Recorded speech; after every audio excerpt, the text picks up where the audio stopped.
ये कहानी है कानपुर की और ये कहानी है 1998 की।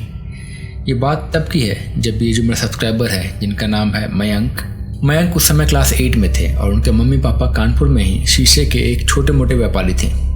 देखा जाए तो छोटा मोटा नहीं कह सकते, काइंड ऑफ ठीक ठाक व्यापारी थे। इनके पास पैसा था और उस समय के लिए इनके पास काफ़ी पैसा था।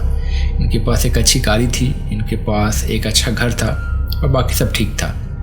मयंक इनका इकलौता औलाद था और हुआ यूँ कि जैसे जैसे इनका बिजनेस तरक्की करने लगा, इनके पापा और इनकी मम्मी ने सोचा कि क्यों ना हम एक अच्छा घर ले लें, एक अच्छी सोसाइटी में जाए, वहाँ पे अच्छे से रहें, एक बंगलो टाइप का घर लें। अभी तक ये जो जहाँ पे रह रहे थे वो एक छोटा सा घर था।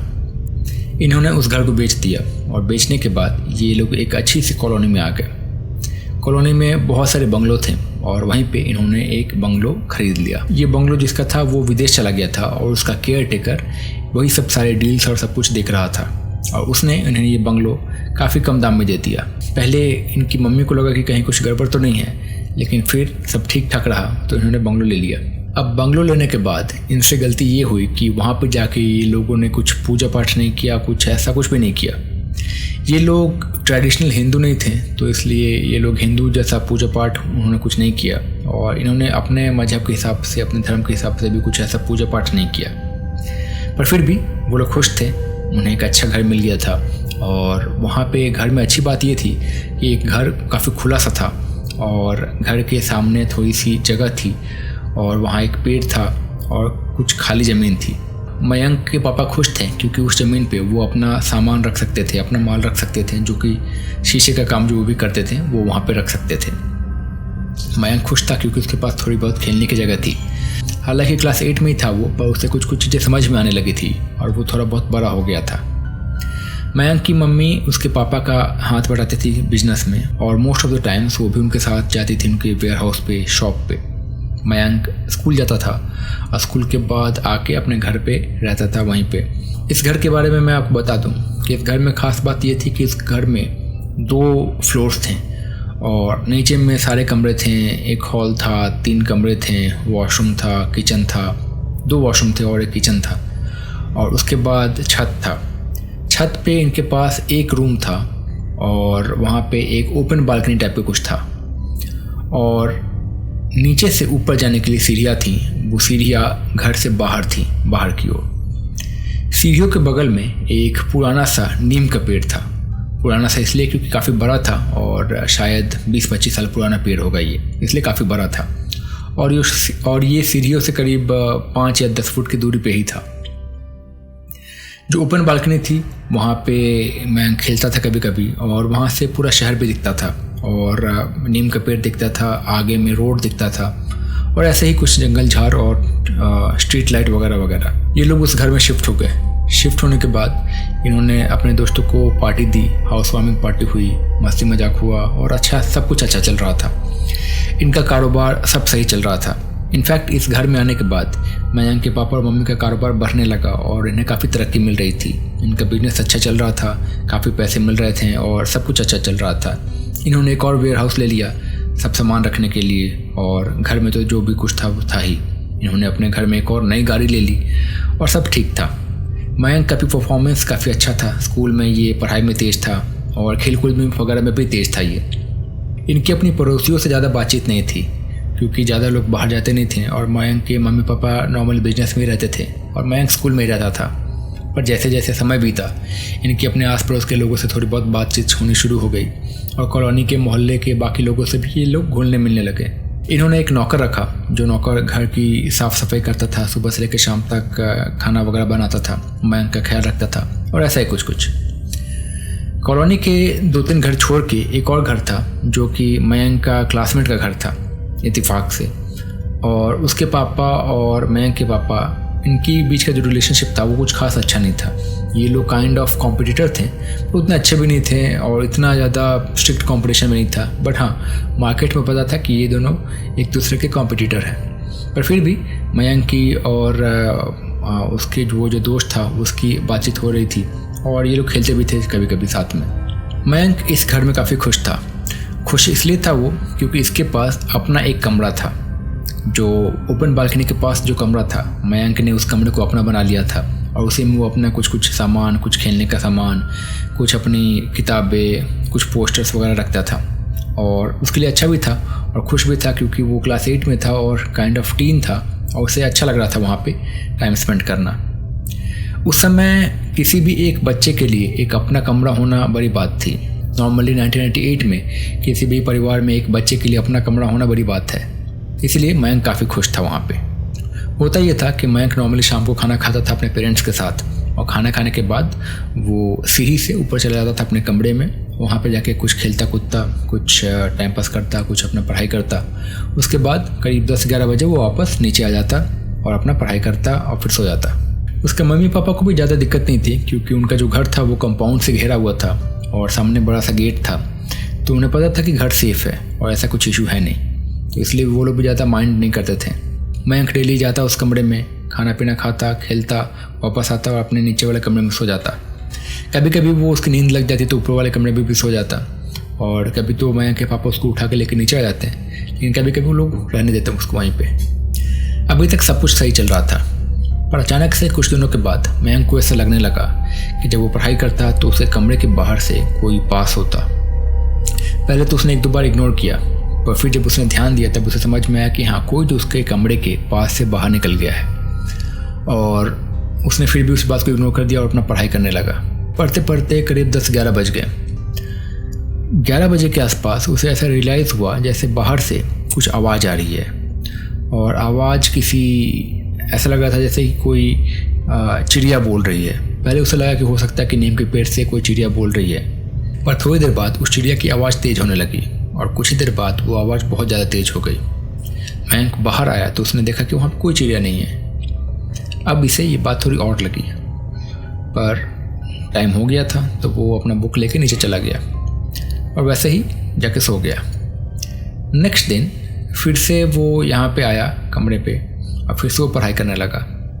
अब इसका रूम ऐसा था कि उसके रूम में खिड़कियाँ थीं जो कि शीशे की थी, और शीशा जैसे ट्रांसपेरेंट शीशा नहीं, थोड़ा सा ओपेक शीशा जो होता है कि जो थोड़ा बहुत आपको परछाई समझ में आए कि बाहर कौन है, वैसा शीशा था। और वैसे खिड़कियाँ थी इसके कमरे में। अब पिछली रात को जो हुआ था इसके कारण वो थोड़ा सा उसके दिमाग में कुछ था, तो उसने दरवाज़ा बंद कर दिया और फिर पढ़ाई करने लगा। फिर से रात के जब 10-11 बजे तो उसे लगा कि जैसे उसके खिड़की के बाहर कोई एक हाथ ऐसे शीशे के ऊपर हाथ ऐसे चला रहा है। उसे लगा कि कहीं उसके पापा होंगे, तो उसने आवाज़ दी, पापा आप हो क्या? पर कोई रिस्पॉन्स नहीं आया। थोड़ी देर बाद उसने फिर से आवाज़ दी, पापा आप हो क्या? और अभी भी कोई रिस्पॉन्स नहीं आया, तो उसने इग्नोर कर दिया बात को। पढ़ते पढ़ते उसे फिर से लगा कि जैसे किसी ने उसकी खिड़की के ऊपर नॉक किया। उसने फिर से आवाज़ दिया, पापा आप हो? मम्मी आप हो? और कोई रिस्पॉन्स नहीं आया। अब इसे थोड़ा डर लगा।